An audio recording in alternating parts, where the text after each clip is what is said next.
AI से जाएगी 9 करोड़ नौकरियां। एआई आएगा तो ये हो जाएगा, एआई आएगा तो वो हो जाएगा। पूरा देश, पूरा मीडिया, आम जनता एआई पे चर्चा करता ही रहता है दिन रात। कोई वरदान बता रहा है, कोई अभिशाप बता रहा है, लेकिन 90% लोगों को ये नहीं पता एग्जैक्ट एआई है क्या। इससे कौन कौन सी इंडस्ट्री में फर्क पड़ेगा, किस किस जॉब पे फर्क पड़ेगा और कैसे पड़ेगा, कौन सी कंपनी इसको काम में ले रही है और कैसे काम में ले रही है। और अगर ये नौकरी खाएगा 9 करोड़, तो कौन सी है वो 9 करोड़ नौकरियां जो जाने वाली है, किस सेक्टर को सबसे ज्यादा परेशानी होने वाली है। पढ़े लिखे जो दिमाग वाले काम है उनको, या हार्ड लेबर वाले काम है उनको, या दोनों को। और सबसे इंपॉर्टेंट सवाल, फिर आज का युवा करेगा ऐसी स्थिति में, खुद को कैसे तैयार रखे, सब बताएगा आपका राहुल। हम अलग अलग इंडस्ट्री की केस स्टडी लेके हम डिस्कस करेंगे किस किस इंडस्ट्री में एआई कैसे कैसे आ रहा है और कैसे जॉब को इम्पैक्ट कर रहा है। अब चाहे वो दिमाग वाली जॉब हो इंजीनियर जैसी, या हार्ड लेबर वाली जॉब हो, चाहे वो कॉल सेंटर हो या सोशल मीडिया, चाहे वो अकाउंटिंग हो या डॉक्टर, चाहे रिटेल हो या मैन्युफैक्चरिंग, इनसे होने वाले फायदे भी बताएंगे, नुकसान भी बताएंगे, और हर एक टॉपिक पे, हर एक इंडस्ट्री के डीप में जाएंगे। और लास्ट में कंक्लूजन में आपको बताऊंगा कि अपने को करना क्या है। तो जनता जनार्दन की जय बोल के करते हैं वीडियो की शुरुआत।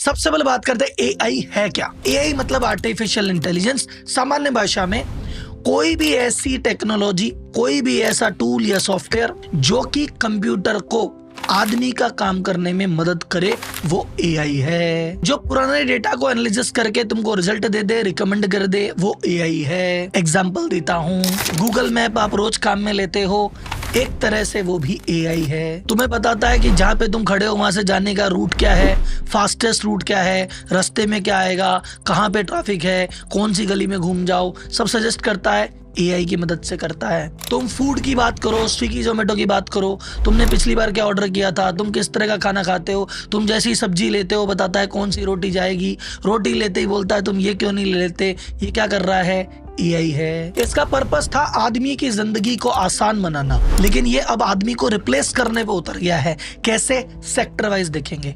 और ये ऐसा नहीं है कि टॉप लेवल पे हो रहा है, बॉटम लेवल पे हो रहा है, दोनों पे हो रहा है। जो बड़ी बड़ी जॉब है, जो दिमाग लगता है, प्लानिंग लगती है, जहाँ एजुकेशन लगती है, वहां भी हो रहा है। और जो छोटी जॉब है, लेबर वाली जॉब, वहां भी हो रहा है। तो सबसे पहले बात करते हैं लेबर का काम में आती है। बोले सर सबसे ज्यादा कंस्ट्रक्शन में काम आती है, तो कंस्ट्रक्शन में लेबर का एआई क्या कर लेगी। तो सर जी, एआई का ही एक पार्ट है रोबोट।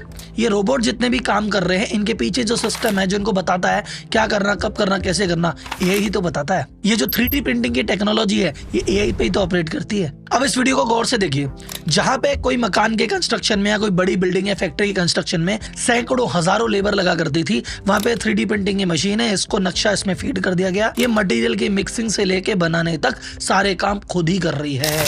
तो भाई साहब, लेबर को एआई क्या करेगा, दो कर दिया, गई लेबर की जॉब्स। सर जी, तो कंस्ट्रक्शन में गई, बाकी काम में तो लेबर लगेगा ना। जो आर्ट है, स्किल है, जैसे मान लो कोई फर्नीचर के कारीगर है, उनका एक वीडियो और देखो। फर्नीचर के जो कारीगर हैं, ये फर्नीचर का कारपेंट्री का काम भी आपका एआई कर रहा है, उनका काम भी गया। चलो सर जी, तो लेबर के छोटे मोटे काम थे, जो स्किल्ड काम होते हैं, रिस्की होते हैं, वहां एआई क्या करेगा। देखो साहब, इतनी बड़ी बिल्डिंग है, यहाँ पे लग रही है लिफ्ट, और लिफ्ट में जो ड्रिलिंग से लेके एक एक नट बोल्ट कसने तक का काम रोबोट ही कर रहा है साहब। ये स्पेशल स्किल वाली जॉब भी खा गया यही। कंस्ट्रक्शन हो गया, अब लेबर कहाँ लगेगी दूसरी, वो फैक्ट्री में लगेगी। तो ये मैन्युफैक्चरिंग में वैसा भी एग्जांपल देखो। ये कार बन रही है साहब, ये वीडियो देखो। ये कार कौन लेबर बना रहा है, भाई साहब मशीन ही बना रही है, रोबोट ही बना रहा है। और धीरे धीरे ये चीज बढ़ेगी। चाइना में रोबोट्स बिकने लग गए हैं 5-10 हजार डॉलर में, कि खरीद के लाओ और अपने एक वर्कर को रिप्लेस कर लो। अमेजन दुनिया की इतनी बड़ी कंपनी है, उसको कितना माल इधर उधर डिलीवर करना पड़ता होगा। सोचो उसके वेयर हाउस में कितने हजारों लाखों आदमी बैठे होंगे, नहीं बैठे। ये वीडियो देखो, इतनी बड़ी फैक्ट्री आपको दिख रही है, और यहाँ पे माल के मूवमेंट का, इधर से उधर करने का सारा काम कर रहे हैं रोबोट्स। गौर से देखो इसको। कंस्ट्रक्शन हो गया, मैन्युफैक्चरिंग हो गया, अब क्या बचा। बोले सर ये बाकी छोटे मोटे रेस्टोरेंट में, तो भाई साहब ये देखो रोबोट खाना बना भी रहा है, और ये देखो रोबोट खाना सर्व भी कर रहा है। अमेरिका में कुछ ऐसे रेस्टोरेंट पे भी एक्सपेरिमेंट हो गया, जहाँ पे भाई साहब कोई बंदा स्टाफ ही नहीं है। आप बस कियोस्क पे जाओ, क्लिक करोगे, मुझे तो यार एक बर्गर खाना है, क्लिक किया, जैसे आपने कहा मुझे बर्गर खाना है, फ्राइज खानी है, वो पूरी मशीन ऑपरेट हो जाएगी, बर्गर निकलेगा, उसमें सामान डलेगा, वो गर्म होगा, और दूसरे काउंटर पे आपको मिल जाएगा।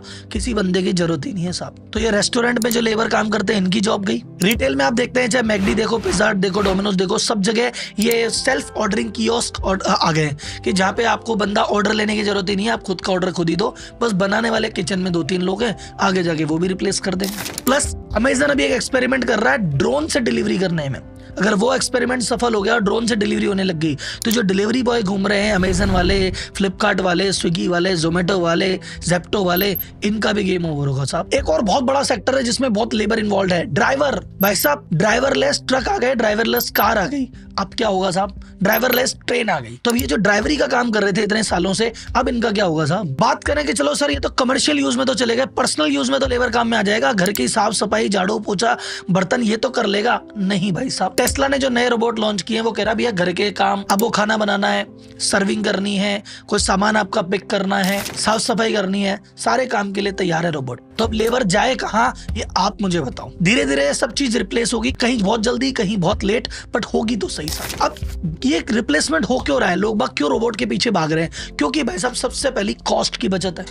रोबोट एक बार खरीदा, वन टाइम की कॉस्ट है, एक बार लगेगा जो लग जाएगा। हर महीने सैलरी नहीं देनी, हर साल तनख्वाह नहीं बढ़ानी, ये छुट्टी नहीं मांगता, ये गांव नहीं जाता, ये त्योहार नहीं मनाता, ये थकता नहीं है, इसका मूड खराब नहीं होता, ये पॉलिटिक्स नहीं करता, इसको ना 70 घंटे की टेंशन है, ना 90 घंटे की टेंशन है, ना इसको घर जाके वाइफ को घूरना है। ये तो 24 घंटे 7 दिन 168 घंटे काम करने को तैयार है। इससे एफिशिएंसी भी बढ़ रही है, मार्जिन भी बढ़ रहे हैं। तो कंपनियां क्यों ना लें रोबोट को? अगर ये सारे बेसिक काम रोबोट करने लग जाएगा, आदमी को ना हायर करना पड़ेगा, ना ट्रेन करना पड़ेगा, ना उसको रिटेन के प्रयास करने पड़ेंगे, तो ओनर फ्री होके कुछ और चीजों पर दिमाग लगा सकता है, नेक्स्ट लेवल पे जा सकता है। ये बिजनेस को बड़ा फायदा हुआ है, बिजनेस की कॉस्ट बच रही है, बिजनेस में एफिशिएंसी आ रही है। अच्छा, इस रोबोट का एक फायदा जो कि मैं कहूंगा सामाजिक स्तर पे और नेशनल स्तर पे हो सकता है, वो ये है कि कई बार ऐसा होता है कि हमारे जो लेबर भाई होते हैं उनका फैक्ट्री में, कंस्ट्रक्शन पे इंसिडेंट हो जाता है कि भाई जब हाथ कट गया, पैर कट गया, या कई बार डेथ भी हो जाती है,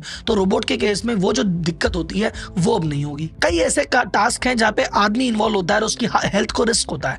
जैसे कई जगह माइनिंग है और वहां पे खदानों में जाना पड़ता है, गैस आती है, बीमारियां लगती है, कैंसर होता है, लंग्स को दिक्कत आती है। अब वो जगह जो रिस्की है, हेल्थ हजार्ड है, वहां पे रोबोट को भेज सकते हैं। इसके अलावा ये रोबोट को भाई साहब हम जो जैसे सियाचिन में हमारे जवान पेट्रोलिंग करते हैं, जंगल में, रेगिस्तान में करते हैं, वहां पे अगर रोबोट डिप्लॉय हो जाते हैं तो हमारे जवान को जो परेशानी झेलनी पड़ती है वो नहीं झेलनी पड़ेगी। वॉर में अगर इनका यूज होने लग जाएगा, सेना के जवान शहीद होते हैं वो नहीं होंगे। और इंडियन आर्मी इसको इंट्रोड्यूस कर रही है, इस 26 जनवरी की परेड में आपको देखने को मिलेगा। अब ये तो हुए भाई साहब फायदे, लेकिन फिर इसके साथ जुड़े हैं बहुत सारे नुकसान। अगर इतने सारे रोबोट की आर्मी आ जाएगी तो मास अनएम्प्लॉयमेंट आ जाएगा, महाबेरोजगारी की समस्या आ जाएगी। और जो बंदा इस स्किल को सीख रहा है, सपोज वो रियल एस्टेट का काम सीख रहा है, कोई मशीन चलाना सीख रहा है, उसका तो स्किल सीखने का टाइम ही वेस्ट गया, पैसे वेस्ट गए, उसका भविष्य क्या है? तो बिजनेस का प्रॉफिट कुछ लोग, कुछ इंडस्ट्री, कुछ ही लोगों के बीच में सिमट के रह जाएगा। अमीर और अमीर होगा, गरीब और गरीब होगा, और आर्थिक असमानता की खाई बढ़ती जाएगी। ये तो बात हुई लेबर की। अब हम बात करते हैं उन चीजों की जहां पे आपका दिमाग लगता है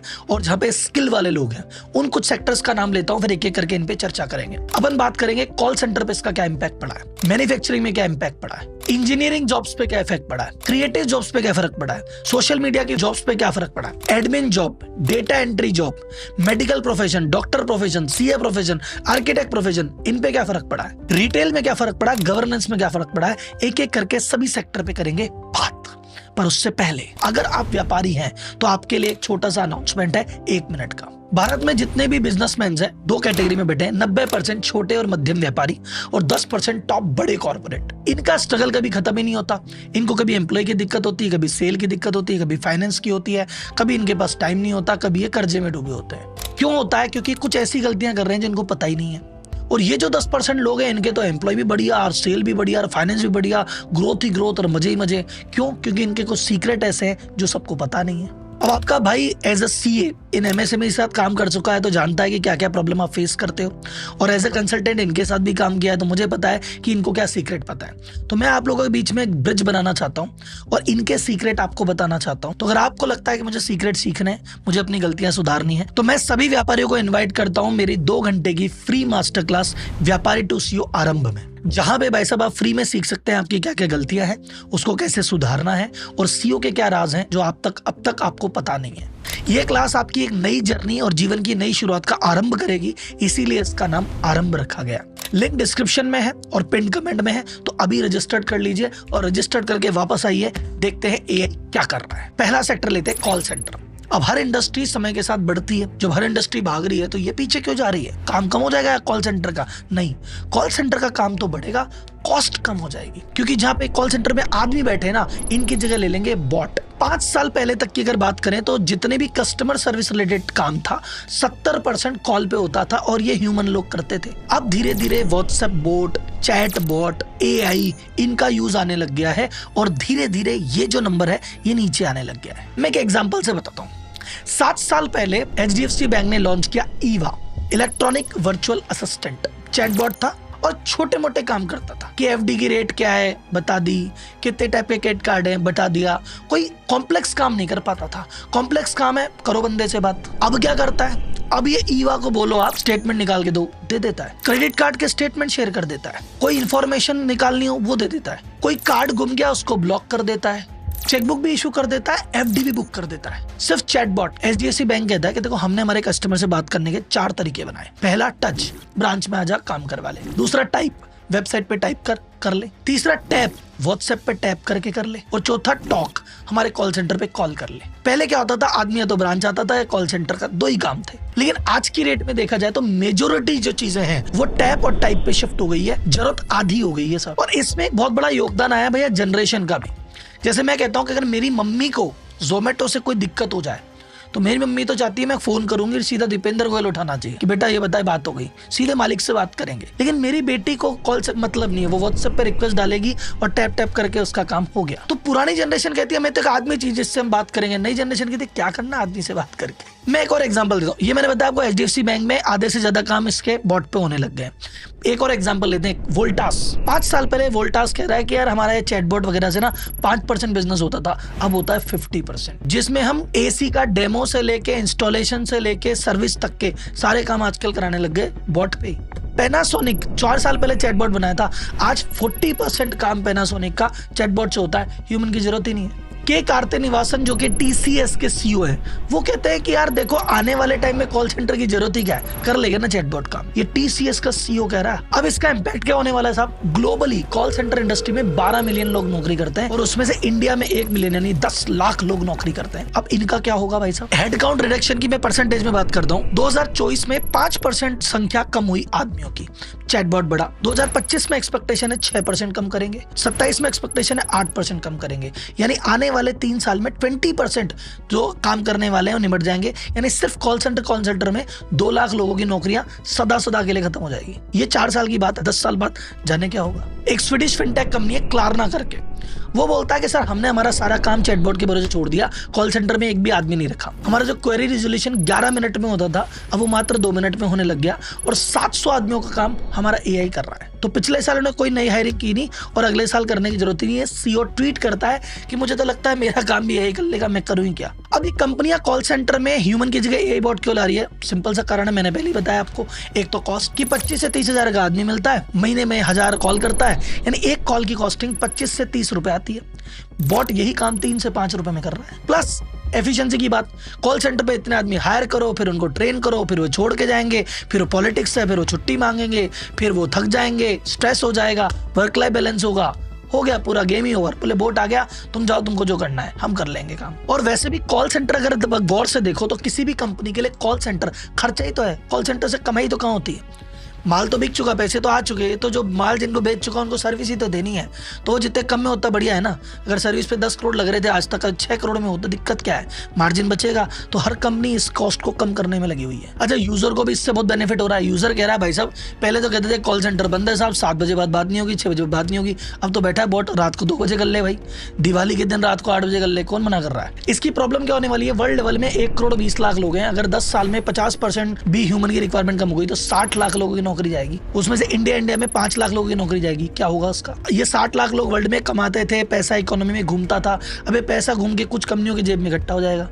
एक प्रॉब्लम और है, इसमें साइबर फ्रॉड हो सकते हैं। कम से कम आदमी भरोसे फ्रॉड नहीं होता या कम होता है। यहाँ पे अगर किसी को कोई ग्लिच समझ में आ गया किसी टैकी को, तो ये बॉट को कब्जे में लेके फ्रॉड बहुत बड़ा कर सकता है। डेटा सिक्योरिटी भी आदमी भरोसे तो थोड़ा कंट्रोल कर सकते हैं, चैटबॉट भरोसे कुछ लीक हो गया तो पूरा ही गया। बैंक्स के केस में जहाँ पैसा पड़ा है, कल को लोन बांट दे जरूरत से ज्यादा, भाई किसी बंदे की 1 लाख की लिमिट होनी चाहिए, बोर्ड में बग आ गया, 1 करोड़ का लोन दे दिया, फिर तो ये कुछ प्रॉब्लम्स हो सकती है। लेकिन धीरे धीरे इसका भी सॉल्यूशन निकलेगा शायद। अब second the most important thing, जिसने सब कुछ चालू किया उसी पे आ गया AI। एनवीडिया के सीईओ जेनसन हुआंग का कहना है भाई साहब कोडिंग इज डेड। अपने बच्चे को कोडिंग मत सिखाओ। कोडिंग सिर्फ इंजीनियर करेंगे ऐसा किसने कहा? अपने बच्चे को इंग्लिश सिखा दो। वो मुंह से बोलेगा मुझे ऐसा ऐसा बनाना है, या वो टाइप कर देगा ऐसा ऐसा चाहिए, वो अपने आप बन जाएगा। अब तो बच्चा बच्चा प्रोग्रामर है, अंग्रेजी आनी चाहिए, टाइप करेगा, एआई बना देगा। क्या करोगे कोड का? आपको कोई वेबसाइट बनानी ना, बोलो चैट जीपीटी वेबसाइट बना देगा, ऐप बना देगा, कोड लिख देगा, एड पेज बना देगा। तो फिर भाई साहब काहे के कोड, कौन सी चीज? तो इसका बेनिफिट तो ये हो गया, और ये तो बहुत बढ़िया चीज हो गई, हर कोई व्यक्ति कोड कर सकता है। मैं फाइनेंस का बंदा हूँ, मुझे टेक्नोलॉजी का टीवी नहीं पता था, लेकिन अब तो मैं भी कोड कर लूंगा। कितनी अच्छी बात है। मेरे पास तो पहले पैसे भी नहीं थे, तो मैं फ्री में बहुत चीजें कर सकता हूँ। बहुत अच्छी बात हो गई। लेकिन भाई साहब इंजीनियर का सोचो, उनके साथ क्या हुआ। सेल्सफोर्स जो दुनिया की मोस्ट वैल्यूड सॉफ्टवेयर कंपनी में से एक है, उसने इस साल कोई भी इंजीनियर ही हायर नहीं किया। बोला अभी कोई कोडिंग इंजीनियर की जरूरत नहीं है, और अगले साल से सपोर्ट इंजीनियर की भी जरूरत नहीं है। हमारा एआई है, वो सब देख लेगा। अब जब सॉफ्टवेयर कंपनियां ही इंजीनियर हायर नहीं करेगी कोडिंग के लिए, तो कौन करेगा? मेटा ने अपने 5% स्टाफ को उड़ा दिया है, माइक्रोसॉफ्ट ने अपने 1% स्टाफ को उड़ा दिया है, और धीरे धीरे हर कंपनियां इसी तैयारी में है। अब मैं कह रहा हूँ कि जितने इंजीनियर जिन्होंने इतने बरस लगा के, इतने साल लगा के कोडिंग सीखी, या जिनको कोडिंग का 10-20 साल का एक्सपीरियंस है वो, और जो आज की रेट में कॉलेज में एडमिशन करा के कोडिंग सीखने जा रहा है, क्या है उसका भविष्य? तीसरा सेक्टर जो सबसे ज्यादा इंपैक्ट करेगा इसे, वो है सारी क्रिएटिव जॉब। अब हर कोई सोशल मीडिया पे कंटेंट बना सकता है। कंटेंट के लिए एआई है, फिर वीडियो के लिए एआई है, एडिटिंग के लिए एआई है, फिर भाई साहब उसके थंबनेल बनाना है तो एआई है, उसको पब्लिश करना है एआई है, उसको मार्केट करना है एआई है। तो अब हर व्यक्ति कंटेंट क्रिएटर, हर बंदा यूट्यूबर, हर बंदा डिस्ट्रीब्यूटर, हर बंदा मार्केटर। तो मुझे बताओ ये जितने भी वीडियो एडिटर है इनका क्या होगा? ये ग्राफिक डिजाइनर है इनका क्या होगा? थंबनेल बनाने वालों का क्या होगा? ये मार्केटिंग एजेंसीज का, कॉपी राइटिंग वालों का, एसईओ वालों का, कुछ तो बताओ। जो पढ़ लिख के इंजीनियर बन गए उनकी जॉब को खतरा, जो नहीं पढ़ लिख के कॉल सेंटर में थे उनकी जॉब को खतरा है, जो कह रहे थे ये दोनों काम से दूर हम कुछ क्रिएटिव करेंगे उनको खतरा है, तो जो बोरिंग काम कर रहे हैं डेटा एंट्री, एडमिन, इनका क्या होगा? इनको भी खतरा है। डेटा एंट्री का आपका काम है, एआई से बढ़िया डेटा एंट्री कर लोगे क्या? आप तो डेटा एंट्री करते हो, एआई तो एक कागज स्कैन करता है, सारा डेटा गया अंदर। Admin job, secretary related job, जैसे क्या क्या आपको रिपोर्ट बनानी है। पहले रिपोर्ट बनाने में एक बंदा लगता है सुबह से शाम तक, अरे भाई साहब लो आज पूरा दिन लगा के सेल रिपोर्ट बनाइए, और यार पूरा हफ्ता लगा के स्टॉक रिपोर्ट बनाइए। ये एक क्लिक पे सेल रिपोर्ट, ये एक क्लिक पे स्टॉक रिपोर्ट। अब बताओ क्या रिपोर्ट बनाओगे? कोई कह रहा है साहब मैंने तो प्रेजेंटेशन बनाई है, मैंने तो प्रोजेक्ट प्लान बनाया है। प्रोजेक्ट प्लान, प्रेजेंटेशन, क्लिक करो। तुम एआई को बोलो ये बनाना है, तुम बोलोगे जिससे पहले तो बना के दे देगी। तो पीपीटी बनाने वाले, एक्सेल रिपोर्ट बनाने वाले, रिपोर्ट बनाने वाले, एंट्री करने वाले किधर? कोटेशन बना रहे हैं, बनाओ कोटेशन। तुम बोलो तो सही, एआई ने बना के तुमने मुंह से निकलेगी उससे पहले तो प्रिंट आ जाएगा। फिर बेसिक एडमिन जॉब गई। अब बात करते हैं बाकी अदर प्रोफेशनल जॉब्स की। सब प्रोफेशनल जॉब में क्या क्या है? जैसे स्टार्ट करते हैं सीए से या अकाउंटेंट से। अकाउंटेंट ने कहा भाई साहब हम बिल बनाते हैं, एआई बना देगा। हम बिल चढ़ाते हैं, एआई चढ़ा देगा। सब हम रिटर्न भरते हैं, एआई भर देगा। हम ऑडिट करते हैं, सीए साहब का ठप्पा लगेगा, सीए साहब के साइन लगेंगे, अथॉरिटी कहीं नहीं जाएगी। पर ये सीए साहब के ऑफिस में जब 50 आदमी बैठ के काम करते थे, सीए साहब 5 से करवा लेंगे। जहाँ 25 अकाउंटेंट बैठते, सीए साहब 2 को काम देंगे। तो बाकी 23 का क्या होगा? ये है बात। लीगल ओपिनियन देनी है साहब। कई बार लीगल ओपिनियन के लिए वकील साहब से, सर ऐसा ऐसा हो गया क्या करे? वकील साहब कहते बैठने के पैसे लाओ 5000 रुपए, मैं बताऊंगा। अब तो लीगल ओपिनियन गूगल में डालो, ये दिक्कत हो गई, एआई से पूछो ये बात हो गई, बोलेगा इस धारा में ये चीज है, ये रे। एफिडेविट चाहिए, ये रे प्रिंट, इसका फॉर्मेट, नाम बदल ले, काम हो गया। एग्रीमेंट चाहिए तो नाम बता, एग्रीमेंट बना के भी प्रिंट निकालते हैं, हो गया साहब। तो मोटा मोटी जब तक कॉम्प्लेक्स नहीं हो रही, बेसिक चीजें हैं तो हो गया साहब। शपथ प्रमाण पत्र, एफिडेविट बन गए, रेंट एग्रीमेंट, पार्टनरशिप एग्रीमेंट, ये बेसिक चीजें तो बन गई, निकल गए प्रिंट, विल हो गया। मेडिकल ओपिनियन, अरे साहब ये हो गया, क्या करें? एआई है। चेकअप, बहुत सारे टेस्ट है। पहले लैब कहती थी जी पहले ब्लड लेके आओ, फिर ये करेंगे, फिर इस रिपोर्ट के इतने पैसे 4 दिन में आएगी। अब तो दुनिया भर की मशीन है, ब्लड का एक ड्रॉप दिया वो 70 टेस्ट करके दे देती है, घर बैठे रिजल्ट, और रिजल्ट के अकॉर्डिंग ये और बता देगी कि अब ये वाली दवाई ले लेना और ये वाली चीज तुम्हें हुई है, लो साहब। आर्किटेक्ट, आपने बताया मेरे घर का साइज ये है, मैं ये करना चाहता हूँ, यही बना के दे रहा है नक्शा, ये लो भैया ऐसे कर ले। तुम बजट बता दो, उस बजट में बता देगा किसमें कितना खर्चा करना है, हो गया साहब। क्या करोगे? मैं ये नहीं कह रहा कि कंप्लीटली आर्किटेक्ट को रिप्लेस कर देंगे, या डॉक्टर को कर देंगे, मेडिकल को कर देंगे, या सीए को कर देंगे, लेकिन आप समझो इन्हीं लोगों के काम को बेटर कर देंगे। पहले एक अगर आर्किटेक्ट कहता था यार साल में मैंने 10 नक्शे बनाए या 12 नक्शे बनाए, वो महीने के 12 नक्शे बना देगा। तो एक आर्किटेक्ट 10 आर्किटेक्ट के बराबर काम कर लेगा। तो एक बड़े आर्किटेक्ट के ऑफिस में अगर 300 वैकेंसी थी, वो 30 से काम करेगा ना यार। मैं ये नहीं कह रहा कि भाई आप वो उसकी टेस्ट की रिपोर्ट से दवाई ले लेना, डॉक्टर के जाने की जरूरत नहीं है, लेकिन हाँ डॉक्टर के 10 में से इंपॉर्टेंट 2 जगह जाएगा। 8 बार तो आदमी काम कर ही लेता है। भारत में तो आदमी मेडिकल वाले के भरोसे डॉक्टर के पास नहीं जाता। तो यहाँ पे बहुत सारी ऐसी ऑडियंस बैठी है जो शायद नहीं मान रही कि ऐसे कैसे हो सकता है। जो ऑडियंस जिसको नहीं लग रहा है कमेंट बॉक्स में लिखिए कि मुझे नहीं लगता ये ऐसा हो पाएगा। और जो ऑडियंस जिसको लगता है भाई हो रहा है, ये सॉफ्टवेयर का नाम पकड़, ये कंपनी का नाम पकड़, ये केस स्टडी पकड़, ये वीडियो पकड़, वो उनको वहां पे देता रहे। मैं आपको सिर्फ हेड्स अप दे रहा हूँ कि भविष्य में क्या क्या हो रहा है, क्या क्या प्लानिंग चल रही है। जिस पे डाउट हो गूगल करना, यूट्यूब करना, आपको डिटेल वीडियो मिल जाएगी। मैन्युफैक्चरिंग में ये क्या कर रहा है, जैसे मान लो एक कंपनी ने एसओपी बना रखी है कि देखो पहले चेसिस लगेगा, फिर टायर लगेगा, फिर टायर के बाद 5 बार स्क्रू को इधर राइट साइड घुमाना है और फिर बैटरी लगानी है। अब ये पूरी प्रोसेस हो रही है और एक कैमरा देख रहा है जो कि एआई से कनेक्टेड है। अब तुमने अगर टायर पहले लगा दिया तो वो अलर्ट भेज देगा, तुमने स्क्रू 5 बार की जगह 3 बार घुमाया तो अलर्ट भेज देगा। ठीक है, तो तुम्हारी एसओपी बनाओ, कैमरे को बताओ, सिस्टम में फीड करो, हमेशा फॉलो होगी, कोई चूक ही नहीं हो सकती। तो जितनी सेफ्टी कंसर्न्स आती है ना कि यार कल को ये गलती हो गई, इससे हो गया, वो होगा ही नहीं। अब सेंट गोबेन जो कि दुनिया की सबसे बड़ी ग्लास कंपनी में से एक है, उसने भाई साहब कहा कि हमारी कस्टमर कंप्लेंट 5 गुना कम हो गई है। हमें आंखों से चीजें नहीं दिख रही, उसमें डिफेक्ट है पर आदमी नहीं पढ़ पा रहा, वो एआई ने पढ़ के पहले ही बता दिया तुम्हारी कस्टमर कंप्लेंट 5 गुना कम हो गई। और जो आदमी मशीन में भिड़ंत हो जाती थी या आपस में टकरा जाते थे, कोई दिक्कत थी या फिंगर में इंजरी हो जाती थी, वो भी रिड्यूस हो गई है। अपोलो टायर कह रहा है कि हमने देखा कि रॉ मटेरियल में क्या मिला है क्या नहीं मिला है, वो मिक्सिंग हमने एआई से पूछी, एआई ने हमको ऐसा कॉम्बिनेशन बनाया, हमारी 8 से 10% की मटेरियल में सेविंग हो गई साहब। और हम 1500 से ज्यादा डेटा पॉइंट ट्रैक कर रहे हैं हमारी मैन्युफैक्चरिंग में।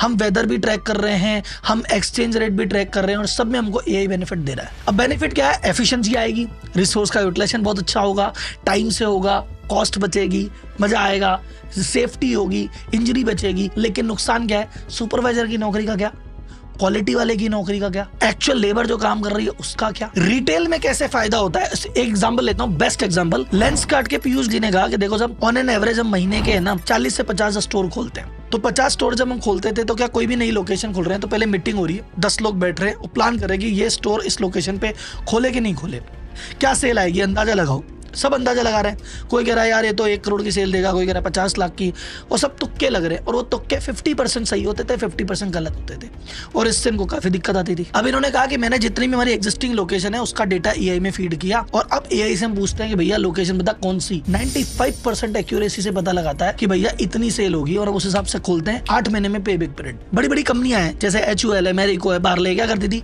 पहले प्रोडक्ट डिजाइन किया, उसको एक्सपेरिमेंट किया, फिर उसके रिव्यू आए, फिर उसको चेंज किया, फिर भेजा, फिर रिव्यू, फिर चेंज, यानी प्रोडक्ट को सोचने से लेके डिजाइन से लेके लॉन्च करने तक में 2 साल का टाइम लगता था। अब ये प्रोसेस भाई सब कुछ महीनों में हो जाता है क्योंकि जितना भी इटरेशन है वो एआई अपने लेवल पे कर देता है। HUL का इन हाउस टेक है जिसका नाम है लिवरवेयर। ये क्या करता है, जितने भी अलग अलग बिजनेस के डेटा आते हैं सब एक जगह लेता है और वो डेटा को एक जगह स्टोर करता है। फिर इनका सर्च इंजन है चाणक्य, वो क्या करता है, वो डेटा निकाल के इनको बताता है कि अब तुम्हें क्या करना चाहिए। एक इनका सॉफ्टवेयर है जार्विस नाम से, जो बताता है कि आपको किस प्रोडक्ट पे कितना इन्वेस्टमेंट करना है और किसका स्टॉक कहाँ पे, किस स्टोर पे कितना स्टॉक रखना है। तो पूरी कॉस्ट ऑप्टिमाइजेशन है, इन्वेंट्री कंट्रोल है। टाटा कंज्यूमर ग्रुप 2023 में 6 प्रोडक्ट लॉन्च किए थे और 2024 में 18 प्रोडक्ट लॉन्च किए, तो प्रोडक्ट लॉन्चिंग की स्पीड बढ़ा दी है एआई ने। नेस्ले की जो चाइना यूनिट है उसने क्या किया, एआई ने ये मालूम किया कि इस समय सोशल मीडिया पे क्या ट्रेंड चल रहा है। ट्रेंड से पता चला डेल्गोना कॉफी का ट्रेंड चल रहा है, नेस्ले ने वही कॉफी लॉन्च कर दी। तो अब क्या करता है, सोशल मीडिया पे देखता है क्या ट्रेंड चल रहा है और उसके अकॉर्डिंग प्रोडक्ट लॉन्च कर देते हैं एकदम सुपर फास्ट। ITC एआई का काम में ले रहा है कि भैया किस दुकान पे कौन सा माल रखना है। अच्छा, इस दुकान पे महंगे वाले बिस्किट रखने हैं, इस दुकान पे सस्ते वाले बिस्किट रखने हैं, ये तक पता लगाता है। अब बात करते हैं, ये तो बात हुई नॉर्मल कंपनीज की, इंडिविजुअल्स की। सरकार भी एआई काम में ले रही है। इस समय कुंभ में एआई का बड़े स्केल पे यूज हो रहा है। जगह जगह कैमरा, पंडाल में कैमरे लगा दिए गए जो एंट्री एग्जिट पे देख रहे हैं कि कितने लोग की एंट्री हुई, कितने लोग की एग्जिट हुई और एक सर्टेन मोमेंट पे इस एरिया में कितने लोग हैं, ताकि क्राउड मैनेजमेंट हो जाए, भगदड़ ना मचे। कुंभ के मेले में बच्चे खो जाते हैं, कभी गाड़ियां इधर उधर हो जाती है, तो भाई साहब हर गाड़ी का, हर चेहरे का डिटेक्शन चल रहा है ताकि कोई भी व्यक्ति इधर उधर मिसिंग हो तो उसको ढूंढा जा सके कि ये कहां था। रोड व्यवस्था सुचारू करने के लिए रेड लाइट वायलेशन के किस किस गाड़ी ने रेड लाइट तोड़ी साहब, कौन कौन गाड़ी स्पीड से जा रही थी साहब, किस किस ने हेलमेट नहीं पहना, ये सब चीजें ट्रैक कर सकते हैं। गवर्नमेंट रियल टाइम पे एक्शन ले सकती है और भाई साहब ये लिस्ट यूं ही चलती रहेगी। बैंक में 2 लाख नौकरियां इस साल जाएगी टोटल। तो बात करते हैं भैया कंक्लूजन की, यार इतनी सारी चीज हो रही है, हो क्या रहा है इसमें। तो सर अभी वर्ल्ड इकोनॉमिक फोरम ने फ्यूचर ऑफ जॉब्स रिपोर्ट 2025 उसका कुछ डेटा मैं आपसे शेयर करता हूँ। वो 55 अलग अलग कंट्री के 1000 बड़ी कंपनियों से कुछ डेटा लेता है और उसके बेसिस पे अपना रिजल्ट देता है। उसने कहा 50% बिजनेस ओनर मान चुके हैं कि एआई आएगा और एआई के अकॉर्डिंग हमें हमारे बिजनेस मॉडल में बदलाव करना पड़ेगा। तो 50% बिजनेस मॉडल तो तैयार मान के बैठे कि हमें बदलाव करना है। 67% लोगों ने कह दिया कि यार हमने तो हायरिंग वो चालू कर दी, उसी व्यक्ति को हायर करेंगे जिसको एआई की समझ हो या एआई वाले एनवायरनमेंट में ढल सके। जो एआई की समझ नहीं रखता, ढल नहीं सकता, हम उसको ले ही नहीं रहे। 40% लोग कह रहे हैं कि हम आने वाले 5 साल में अपनी जॉब रिड्यूस करेंगे। 40% एग्जिस्टिंग स्किल जो इस समय विश्व में विद्यमान है 2030 तक वो खत्म हो जाएंगे। अब ये रिपोर्ट एक ही पॉजिटिव न्यूज कहती है जिसको देख के मुझे थोड़ा सा शक लग रहा है। इन्होंने कहा 9 करोड़ नौकरियां जाएगी, लेकिन टोटल नहीं 17 करोड़ नौकरियां आएगी, यानी नेट 7 करोड़ 80 लाख नौकरियां और आएगी। अब जाने वाले की लिस्ट तो मैंने आपको बता दी और हमको लॉजिकल लग रही है। अब नई नौकरियां आएगी क्या, ये समझ नहीं आ रही है। तो कुल मिला के भैया एआई बहुत बढ़िया चीज है, मस्त चीज है, शानदार चीज है। अगर तुम्हें आती है, तुम्हें समझ में आती है और तुम काम में ले रहे हो तो इससे बढ़िया कुछ नहीं है। लेकिन अगर भाई साहब तुम्हें एआई समझ में नहीं आती, तुम नए स्किल सीखने को तैयार नहीं, तुम पुरानी दुनिया से निकलने को तैयार नहीं हो, तो फिर एआई तुम्हारे लिए घातक है। अभी भी बहुत सारे ऐसे सेक्टर्स हैं या बहुत सारे ऐसे कंडीशन हैं जहां पे एआई आपको इंपैक्ट नहीं करेगी, वो ध्यान से सुन लो। पहला, अगर आप अपनी फील्ड के बेस्ट हो तो एआई तुम्हारा कुछ नहीं करेगी। अगर आप बेस्ट इंजीनियर हो, बेस्ट कोडर हो, तो कंपनी आपको हायर करेगी, भैया एआई के कोड लिख, वो आपको फायर थोड़ी करेगी। अगर आप बेस्ट कॉपीराइटर हो तो कंपनी आपको हायर करेगी, भाई बेस्ट कॉपीराइटर तू एआई से यार कोड लिखवा, हमारी मदद कर। तो जो बेस्ट फील्ड के हैं उनको कोई दिक्कत नहीं है, बल्कि एआई के साथ काम करेंगे एआई को और बेटर बनाने के लिए। ये तो जो मान लो डार्विन का सिद्धांत है, सर्वाइवल ऑफ द फिटेस्ट, जो फिट होगा टॉप 1% 10% होगा वो तो बचा रह जाएगा। ये तो सारी जो दिक्कत है ये तो बॉटम 90 के लिए होती है। अच्छा, कुछ एरियाज है जिनको ह्यूमन टच की रिक्वायरमेंट है, उनका भी यही ज्यादा कुछ नहीं कर पाएगा। जैसे योगा सीखना है आपको, तो वो तो योगा टीचर ही सिखाएगा, उसमें ये क्या करेगा। आपको मसाज करवानी है तो भाई मसाज तो मशीन से क्या कराओगे, वहां तो ह्यूमन टच ही लगेगा। जिम में ट्रेनर है उसमें आदमी लगेगा, नर्सिंग का काम है उसमें आदमी लगेगा। और एक और एरिया है जिसको मैं थोड़ा रिग्रेसिव सोच कह सकते हैं, लेकिन हाँ, कि जहां पे ये एआई का अडॉप्शन धीरे हो रहा है। जैसे बोलते हैं कुछ एरिया ऐसे हैं जहां पे अडॉप्शन फास्ट आता है, कुछ एरिया जहां धीरे धीरे। कोडिंग वाले में तो फटाफट आ जाएगा, क्रिएटिव में फटाफट आ जाएगा, कंस्ट्रक्शन में आते आते अभी 10-15 साल लग जाएंगे। तो 10-15 साल तक आप बच गए साहब। तो आपकी मान लो कि एक 10-15 साल में इतना तो निकाल लेंगे, आगे के आगे वाले जाने। तो ये थोड़ा हो सकता है साहब। कुछ ऐसा होता है कि एरिया वाइज भी होता है कि यार कोई इनोवेशन आएगा, यूएस में पहले आएगा, यूरोप में पहले आएगा, भारत में आते आते थोड़ा टाइम लग सकता है साहब। तो यूएस में अगर 5 साल में खलबली मचेगी, यूरोप में 10 साल में, इंडिया में शायद 20 साल में। ये रूरल और अर्बन का भी फर्क पड़ता है। हो सकता है एक टेक्नोलॉजी अर्बन में आ जाए कि शहरों में तो भाई साहब लग गया, लेकिन गाँव में अभी भी पुरानी स्टाइल लग रही है। तो मान के चलो अगर आप छोटे शहर से या ऐसी इकोनॉमी में हो तो वहां पे एआई का असर आते आते आएगा। भाई आप इसको ऐसे पकड़ लो कि फोन है, फोन आए सबसे पहले अमेरिका में आ गए, और फिर बाद में शहरों में आए, गांव में तो अभी भी नहीं थे और गांव में तो अब पहुंच रहे हैं। एसी कितना खतरनाक टेक्नोलॉजी है, लेकिन अभी भी गांव तक तो नहीं पहुंच पाया ना। तो हो सकता है कि एआई कुछ शहरों तक, कुछ एरिया तक नहीं पहुंचे या लेट पहुंचे, तब तक आप अपने खैर मना लो और खुद को रीस्किल करो, खुद को अपडेट करो, तभी आप एआई से बच पाओगे। आप में से कौन ऐसे व्यक्ति हैं एआई की वजह से जिनकी जॉब गई है या जा सकती है, या जिन्होंने एआई को यूज में लगते हुए खुद के बिजनेस को बिल्ड किया है? तो दोनों तरह के व्यक्ति जरूर कमेंट कीजिए। और अगर आप 90% व्यापारी में आते हैं तो 10% उसमें कैसे जाना है, उसके लिए व्यापारी आरंभ के लिए अभी रजिस्टर्ड कीजिए। ये 2 घंटे की फ्री मास्टर क्लास आपकी जर्नी का आरंभ कर देगी, ये आपके भाई का वादा है। और ये वीडियो कैसा लगा, अच्छा बुरा, कमेंट बॉक्स में जरूर बताना। अगले वीडियो में फिर मिलते हैं, तब तक के लिए धन्यवाद। जय हिंद।